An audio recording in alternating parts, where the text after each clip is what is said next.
દેવના દીધેલ છો આવ્યા છો તો અમર થઈને રહ્યો તમે મારું નાક ઘરેણું છો. બેનું દીકરીઓ સાહેબ ગમે એટલું હોનું પહેરે ને 50 તોલા હોય ખો તોલા હોય પણ એક નાકનો દાણો ન પહેર્યો હોય તો હોનાની કિંમત વહી જાય છે ભાઈ. એમાં બધા જે માઠુડા બેઠા 18 વર્ણના યુવાનો માતાઓ બહેનો આ સંસ્કૃતિ સભર ડાયરો છે આપણો ભાઈ. દીકરી અને બાપ ભેળા બહેન સાંભળી શકે, મા અને દીકરો ભેળા બહેન સાંભળી શકે. ઈ જો યાદવ સાહેબ ડાયરો હોય તો આ હોરઠની સંતવાની આ સ્ટેજનો ડાયરો છે. હવે તો પિક્ચરી જો ને કેવા નીકળ્યા છે. સોનું તને મારા ઉપર ભરોસો નહીં કે. હવે હિન્દુસ્તાનનો આઈજી સાહેબ યુવાન સોનુને 3 વાર પૂછે, 1 વાર સોનું રિપ્લાય આપે. હું તો કાયમ યુવાનોને કહું છું સોનુને કહી દેવાય કે મજા આવતો આવજે, બાકી રાણો રાણાની રીતે છે ભાઈઓ. હા, અને હરસુરભા બહુ વર્ષો પહેલા કહેતા કે બગીચો હારો રાખો કોયલું રેઢી આવે ભાઈ. પણ શહીદોને સલામી દેવા મળ્યા છે આ ભાઈ. સાહેબ આ દેશની જ્યારે આઝાદીની આઈજી સાહેબ લડત હાલતી, હવે મારે એક બે પ્રસંગો આપને કહેવા છે, પછી હું અહીંથી શિવાજીનું હાલડું અને બીજા ગીતો અહીંથી રજૂ કરીશ. આઝાદીની લડત હાલતી હતી, એમાં ગાંધીજીને મળવા માટે એક 22-25 વર્ષની દીકરી ધીરા ધીરા ધીરા ધીરા ધીરા ધીરા ધીરા ધીરા ડગલા દેતી દેતી હાલી આવે છે. પોરબંદરનો રાણીઓ ભગત નરસિંહ જ્યાં નાચ્યો, નેહમાં સંપદા પામ્યો, જ્યાં સુદામો આ વીર ગાંધીને દયાનંદ જન્મ્યા. એવો ગાંધીજી આફ્રિકાના જોનિસબર્ગમાં બીજી ગોલ્ડ મેડી પરિષદમાં ગાંધીજીને ટ્રેનમાંથી હેઠા ઉતાર્યા, અપમાન કર્યું. એક નાની એવી બજારમાં સોસાયટીમાં મને તમને કોઈ તુકારો દઈ જાય તો તમારો મારો ચહેરો ફરી જાય, મારું અપમાન કર્યું. આ દેશનો ગાંધી મોહનદાસ કરમચંદ ગાંધી, એની મારે વાત આપને કરવી છે. ગાંધીજીનું અપમાન થયું. ટ્રેનમાંથી ગાંધીજીને હેઠો ઉતાર્યા, દરિયામાં છીપમાં બેહીને જ્યારે ગાંધીજી જાતા હતા ત્યારે અમારું ચોટીલા સુરેન્દ્રનગર જિલ્લાનું ચોટીલા ગામ અને ઈયાનો વાણીઓ ઝવેરચંદ કાલિદાસ મેઘાણીએ એક નાની એવી કવિતા લખી અને ગાંધીજીને મોકલાવી છે કે ગાંધી એ આ દેશના ડાયા વાણિયા. છીપમાં બેઠા બેઠા ગાંધીજી કવિતા વાંચે છે. શું લખ્યું છે એમાં કે છેલ્લો કટોરો ઝેરનો પી જજે બાપુ, સાગર પીનારા તું અંજળી નવ ઢોળજે બાપુ. દરિયાને પીવા વાળો છો બાપ, હિન્દુસ્તાનને આઝાદી મળવાની છે, જાદુ છેટું છે ને એ વાણિયા, થોડુંક સહન કરી લેજે બાપ. આ છેલ્લો કટોરો ઝેરનો છે. હવે ભારતને આઝાદી મળવાને જાદુ છેટું નથી. છેલ્લો કટોરો ઝેરનો પી જજો બાપુ, સાગર પીનારા તમે અંજળી નવ ઢોળજો બાપુ. અને હવે અખૂટ વિશ્વાસે વહ્યું છે જીવન તમારું, અને ધૂળતો તગેલ બાજો વચ્ચે પડ્યું પનારું. આ છેલ્લો કટોરો ઝેરનો હવે પી જજો બાપુ. હે ગાંધીજી, આ અપમાન રૂપી જે તમારો ઝેરનો કટોરો છે ને એ એકવાર તમે ઉતારી જાજો, હિન્દુસ્તાન આઝાદ બનવાનો છે. ગાંધીજી છીપમાં બેઠા બેઠા કવિતા મેઘાણીની વાંચે છે અને ત્યાર પછી એને રાષ્ટ્રીય શાયરનું બિરુદ આપી દીધું. પણ એ ગાંધીજી જ્યારે ભારતનું આ સ્વતંત્રતાની લડાઈ હાલતી, 22-25 વર્ષની દીકરી ગાંધીજીને મળવા માટે આવે છે. હવે સાંભળજો આ દેશની સંસ્કૃતિ કેવી છે અને આ દેશના મહાન પુરુષોની વાતો મારે આપને કરવી છે. ધીરા ધીરા ધીરા ડગલા દેતી દેતી દીકરી આવી અને કીધું ગાંધીજીને મળવું છે કે બેટા સામે બેઠા. દીકરી જો દાંડીના યુદ્ધમાં ગાંધીજીને આપી દેતી હોય તો આ દેશના યુવાનો પાછળ હું તમે 50,000 કે લાખ ઉડાડીને એમાં કઈ નવાઈની વાત છે જ નહીં ભાઈ.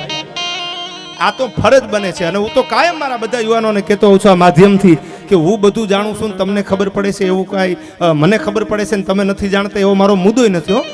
આ દુનિયામાં જરૂર સહકારની છે, સલાહ તો બધા આગળ છે જ ભાઈ, બધાને બધી ખબર પડે છે.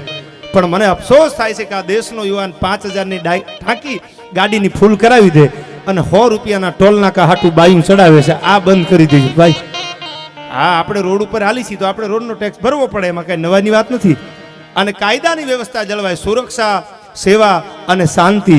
પોલીસ આપણા માટે હેલ્મેટ પહેરવાનું કહે છે, તમારા માટે મારા માટે. આ આપણી સુરક્ષા છે, એના માટે આ બધી વાતો છે. એટલે કાંઈ પછી પોલીસને સારું લગાડવું એવું નહીં, પણ વાસ્તવિકતા સિવાયથી રજૂ કરવાનો છું. હા, એટલે ગાંધીજીની વાતને આપને કરી. પણ શહીદ દિવસ છે આજો. હજારો વંદના ભાવેણાના આઈજીને અને કમિશનર આયા એસપી સાહેબને કે આવો સારો વિચાર આવ્યો ભાઈઓ. તમે જોજો સાહેબ, એક ઉદાહરણ આપને આપી દઉં. એક દાસી હતી અને દરબારગઢમાં ધીમી ધીમી ધીમી હાલી જતી હતી. હવે આ વાત આ મારે શહીદો ઉપર આ પ્રસંગ મારે કેવો છે ટૂંકમાં. એટલે દાસી દરબારગઢમાં હાલી જતી, એમાં દાસીના પગની પાનીમાં એક નાનો એવો કાચનો હીરો આવે છે. આમ પગ અધર કર્યો, કાચનો ટુકડો જોયો, લઈ લીધો, આમ નજર કરી કે આ હીરા જેવો લાગે છે, પણ ઝવેરી બજારમાં જાવ ને તો ખબર પડે કે હીરો છે કે કાચનો ટુકડો છે. દાસી પોતાના ઓઢણાના છેડામાં વીંટોળીને દરબારગઢમાં કોઈને ખબર ન પડે એમ છાની માની ધીરા ડગલા દેતી ઝવેરી બજારમાં આવે છે. સાંભળજો આ. એટલે ઝવેરી બજારમાં આવી અને પોતાના ઓઢણાના છેડેથી હીરાને છૂટો કરી અને ઝવેરીને દીધો કે લ્યો આ હીરો જોઈ જો સાચો છે ખોટો છે. એટલે ઝવેરી આમ બિલોરી કાચ મૂકી અને 50 વર્ષનો જેનો અનુભવ એને હીરો જોયો અને જોઈ અને એની દાનત બગડી ગઈ. ઓહો, આ તો કરોડો રૂપિયાનો હીરો છે. આ દાસી તો અબૂજ છે, એને કઈ ખબર નથી પડતી આ હીરાની કિંમત શું છે. કરોડો રૂપિયાનો હીરો છે. એટલે આમ જોયો ઝવેરીએ અને દાસી ઊભી હતી એની સામે આમ હીરાનો ઘા બજારમાં કરી દીધો. શું તમે આ ખોટા હીરા લઈ લઈને ધોડ્યા આવો છો, નીકળી જા. દાસી વહી ગઈ. દાસીને એમ કે ખોટો હીરો છે, આ થોડો સાચો. દાસી નીકળી ગઈ.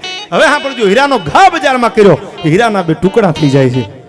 ઝવેરી દુકાનમાં બેઠો હીરાને પૂછે છે કે હીરા, 50 વર્ષનો મારો અનુભવ, મારે જોવામાં કોઈ દી ફેર પડે નહીં, સાચો હીરો કોઈ દી ફાટે નહીં, તારી તો કરોડોની કિંમત છે, શું કામ ફાટી ગયો? ત્યારે બજારમાં પડેલો, રસ્તામાં પડેલો 2 ટુકડા થઈ ગયેલા હીરાના એ કાચનો ટુકડો ઝવેરીને જવાબ આપે છે. સાંભળજો કે ચેરી પગ તર લગ્યો તબ ન ઘટ્યો માન, મારી કિંમત કરોડો રૂપિયાની છે, મારી માથે દાસીનો પગ આવ્યો ને તેથી હે ઝવેરી મારું માન નથી ઘટ્યું, મારું સોમાન નથી ઘટ્યું.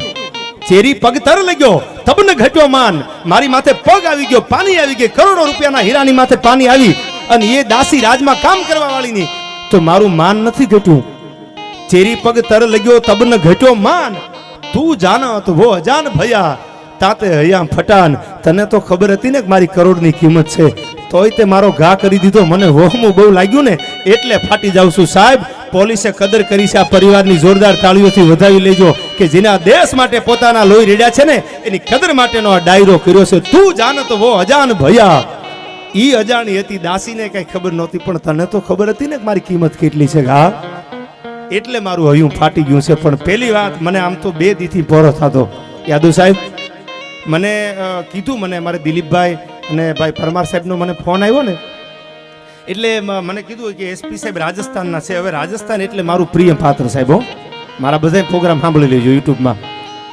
અને એમાંય રાજસ્થાનની રંગીલી ધરતી, ઈ જોધપુર, ઈ મેવાડ, ઈ અલવર, ઈ સલંબર, ઈ પાલી, ઈ ગુંદી, કોટા. એટલે મને એક પ્રસંગ પહેલા મને આ મારા માટે બહુ ગમતો છે, આપને ગમશે, એ મારે એસપી સાહેબ માટે ખાસ કહેવો છે. પછી આગળ ઉપર હું શહીદીની વાતો કરીશ ભાઈઓ. હા, આજી સાહેબ બેઠા છે એટલે મને ગમે છે એક પ્રસંગ, મને રાજસ્થાનની ધીંગી ધરતી ઉપર. અને યાદવ સાહેબ તો આમ તો હવે હું રાજકોટ છું, અમારા સુરેન્દ્રનગર એસપી તરીકે સાહેબ પણ રહી ગયેલા છે. એટલે યાદવ સાહેબ આ પ્રસંગ મને બહુ ગમે છે. હિસ્ટ્રી ઓફ રાજસ્થાનમાં જેમ્સ કર્નલ ટોડે બહુ સારો લખ્યો છે. હા, રાજપૂતોની ખુમારી કેવી છે આમ સાંભળજો આ પ્રસંગમાં. અકડા ઠઠ કચારી ભરી અને રાજસ્થાનની ધીંગી ધરતી ઉપર રાણા રાજસિંહજી પોતાના સિંહાસન ઉપર બેઠા છે અને આખી કચારીમાં સન્નાટો છવાઈ ગયો છે. છે કોઈ રાજપૂત? છે કોઈ રાજપૂત? છે કોઈ રાજપૂત? 3 વાર આવો કચારીમાં અવાજ આવે છે ભાઈઓ. સન્નાટો છવાઈ ગયેલો કચારીમાં. કોણ મરદ માણા હોય? વાત શું હતી, પ્રસંગ શું હતો રાજસ્થાનમાં? પોણા હિન્દુસ્તાનનો શહેનશાહ જલાલુદ્દીન અકબરથી માંડી, મોહમ્મદ ગજનવીથી માંડી, ઔરંગઝેબથી માંડી, બહાદુર ખાન ઝફરથી માંડી, એક દિલ્હીના ગાદીના શહેનશાહને યાદ કરો. દિલ્હીનો શહેનશાહ પોણા હિન્દુસ્તાનની સલ્તનત જેના મુઠ્ઠીમાં હતી, એ રાઠોડ કન્યાને પરણવા માટે આવવાની તૈયારી કરે છે. અને આ રાજપૂતનો ડાયરો ભેળો થયો છે. ઓહો, તો તે અમારી જણનારીનું ધાવણ લાજે. હો, રાજપૂતાય લાજે આજો. અને આખી રાણા રાજસિંહજી કચારી ભરીને બેઠા છે. શું કામ બેઠા છે કે પોણા હિન્દુસ્તાનનો શહેનશાહ આવે તો એની સામે યુદ્ધ કરવા વાળો રાજપૂત છે કોણ? છે કોઈ રાજપૂત? અને બીજી ત્રીજી વાર જ્યાં શબ્દો નીકળ્યા હતા તો આખી કચારીમાં સન્નાટો છવાઈ ગયેલો. રાઠોડ કન્યાને પરણવા ગયા તો હવે મરી જવાય, બાકી આબરૂ જાતી હોય તો જીવવાની મજા બગડી જાય. રાજસ્થાનની ધીંગી ધરતીની વાત હિસ્ટ્રી ઓફ રાજસ્થાનમાં જેમ્સ કર્નલ ટોડે બહુ સારી લખી છે. કરવું શું? સન્નાટો છવાઈ ગયેલો. અને એમાં બરોબર 22-25 વર્ષનો એક યુવાન સડપ સડપ સડપ સડપ સડપ ઈ સડપ રાઠોડી મોજડીનો અવાજ હાલ્યો આવે છે. મૂછની માથે આમ તાવ દેતો દેતો દેતો દેતો દેતો રાણા રાજસિંહજીની કચારીમાં પગ દીધો. ભાઈ રાણા, એ રાણા, રાજપૂત ન હોય ને તો દુનિયા કોઈ દી નભે નહીં. હો, મૂછની માથે તાવ દઈ અને રાણા રાજસિંહજીની કચારીમાં ઉમેદસિંહજી ચંડાવત નામનો મર્દ માણસ એટલું બોલ્યો કે હું તૈયાર છું અને પોણા હિન્દુસ્તાનના શહેનશાહને કહી દો અને તમે અહીંથી રાઠોડ કન્યાને પરણવા નીકળી જાઓ. જ્યાં સુધી તમે રાઠોડ કન્યાને પરણીને પાછા ન વળો ત્યાં સુધી દિલ્હીના શહેનશાહને ડગલું ભરવા દઉં તો રાજપૂતાણીનું ધાવણ લાજે, ઉમેદસિંહ ચંડાવતની જનેતાનું ધાવણ લાજે. હો લીધી પ્રતિજ્ઞા ભાઈ. એડીના પોતાના ભેરુબંધોને તૈયાર કરી અને યુદ્ધની તૈયારી, ઘમનસાણ યુદ્ધના વાજા વાગેલા છે. પણ હિન્દુસ્તાનનો શહેનશાહ હાથીની માથે બેહી, અંબાડીની માથે બેહી અને રાજસ્થાન હામો ધીરો ધીરો ધીરો ધીરો હાલ્યો આવે છે. આ બાજુ રાજસ્થાનના રાજપૂતો છે, હાથમાં બખ્તર લઈ, બરસિયું લઈ, ભાલા લઈ, હાથમાં તરવારું લઈ અને પોતાના લોહી રેડવા માટે પણ હિન્દુસ્તાનના શહેનશાહનું હામયું કરવા રાજસ્થાનમાં ઊભા રહી ગયા છે. કાં તો આજ દિલ્હીનો શહેનશાહ નહીં અને કાં તો આજ ઉમેદસિંહજી ચંડાવત નહીં. હવે વાતનો મારે તાત્પર્ય આપને છેલ્લે કેવો છે. તૈયારી થઈ ગઈ યુદ્ધની. આ બાજુ દિલ્હીની શહેનશાહની ફૌજ આવે છે. રાજપૂતાણી હતી આબરૂ વાલી છે ને ભાઈ. આ હાથ કપાઈ જાય ને તોય માણા જીવી જાય, પગ કપાઈ જાય ને તોય માણા જીવી જાય. યાદવ સાહેબ, માથું કપાઈ જાય તોય ધડ લડ્યા. આ મોખડાજી ગોહિલ જેવાનું ધડ તો તમે જો. માથું પડ્યું ઘોઘાને પાદરે જેનું ખદડ પર. આજ પણ જેનું માથું પડી જાય ને ધડ લડે. આજ આ દરિયા કિનારામાં નાળિયેરનો ઘા કરીને કેવું પડે કે લે મોખડા હનુમાન તારું દાણ. માથું પડી જાય ને તોય માણા જીવી જાય. પણ આ નાકની કિંમત બહુ મોટી છે આખા શરીરમાં. હો આ નાક બહુ નાનું છે, પણ નાક ઉપર કોઈક આંગળી મૂકે ને તેથી કાં તો મરી જવાય ને કાં તો ઊભી બજારમાં ઉપાડી લેવાય. બીજી વાત ન હોય ભાઈ. હા, અને એ જ્યારે આબરૂની વાત આવી તેથી ઉમેદસિંહજી ચંડાવત યુદ્ધની તૈયારી કરે છે. નીકળી ગયા. આડી રાણી, ઉમેદસિંહજી ચંડાવતના લગ્ન છે એ જેસલમેરમાં થયેલા. આડી રાણીમાં આડા રાજપૂતો એટલે આડી રાણી રૂપાળા બહુ હતા. તુલસીદાસજીની ચોપાઈ છે, હમ ધરી જન્મીએ જગ મેં પાઈ નહીં દેખી એસી સુંદરતાઈ. માના રૂપનું કોઈ દી વર્ણન ન હોય અને માના રૂપના કોઈ દી વખાણ ન હોય. તુલસીદાસજીએ ચોપાઈમાં કીધું છે જાનકી જેવું મેં ક્યાંય રૂપ જોયું નથી, પણ જાનકી મારી માં છે. હમ ધરી જન્મીએ જગ મેં પાઈ નહીં દેખી એસી સુંદરતા. એ માના રૂપના વર્ણન ન હોય. એમ આડી રાણી પોતે મેડી માથે ઊભા છે. ઉમેદસિંહજી ચંડાવત યુદ્ધમાં જવાની તૈયારી કરે છે. રાઠોડ કન્યાને પરણવા માટે પણ હિન્દુસ્તાનનો શહેનશાહ નીકળી ગયો છે. આ બાજુથી રાણા રાજસિંહજી નીકળી ગયા છે. અને એકવાર, બીજી વાર અને ત્રીજી વાર જ્યાં ઉમેદસિંહજી ચંડાવતે મેડી સામું જોયું, આડી રાણીને એમ થયું રાજપૂતને હજી મારામાં કંઈક મોહ લાગે છે. પોતાની દાસીને બાંદડીને બોલાવીને કીધું એ કે દરબાર ધીંગાણે જાય છે ઉમેદસિંહજી ચંડાવત. 3 વાર મારી સામું જોયું, હું મારું માથું ઉતારીને આપું છું, એ તું આપી દેજે અને એટલું કહેજે કે રાજપૂતાણી એનો ધર્મ નથી ચૂકી. હવે ધીંગાણામાં તમે તમારો ધર્મ ન ચૂકતા હો. સાહેબ, હાંડિયાના ત્રીજા પહાડા જેવી તરવારનો ઘા કરીને સત્ય ઘટનાની આ વાત કરું છું. ઇતિહાસ એનો ગવાહ છે. પોતાનું માથું ઉતારી દીધું હાડી રાણીએ અને માથું ઉતારી થાળમાં મૂકી, જરિયાની રૂમાલ ઢાંકી અને બાંદડી છે, દાસી છે, એ ઉમેદસિંહજી ચંડાવત ઘોડા ઉપર બેઠા છે. યુદ્ધમાં જવાની તૈયારી છે. ન્યા આવીને થાળ લાંબો કર્યો. લ્યો દરબાર, બાઈ સાહેબ ભેટ મોકલાવી છે. અને આમ જ્યાં રૂમાલને આંખો કર્યો, જરિયાની રૂમાલ હતો, પણ તાતો લોહીથી તરબતોળ હાડી રાણીનું માથું જોયું ભાઈ. હો આ હા, મોઢામાંથી ભલકારા નીકળી ગયા. વાર રાજપૂતાણી, વાર રાજપૂતાણી. અને એટલું કીધું કે રાજપૂતાણીએ સંદેશો દેવરાયો છે કે હું મારો ધર્મ નથી ચૂકી, હવે ધીંગાણામાં તમે તમારો ધર્મ ન ચૂકતા. એ રાજપૂતાણીનો ચોટલો પોતાના ગળાની હારે બાંધી અને ઉમેદસિંહજી ચંડાવત નીકળ્યો યુદ્ધમાં. અને ઈ જ્યારે પણ હિન્દુસ્તાનના શહેનશાહ સામું યુદ્ધ થયું ત્યારે ઉમેદસિંહજી ચંડાવત લાગતા કેવા કે શંકરનો વીરભદ્ર નામનો ગણ છે એ દક્ષ પ્રજાપતિના યજ્ઞને ધમરોળવા નીકળ્યો હોય એવો લાગે છે. શું કીધું ઉમેશ? વડા ભારતા નચાયા ખેલ કવરુ વાળા પાંડુ વાળા કર્ણ પાર સારા જુદા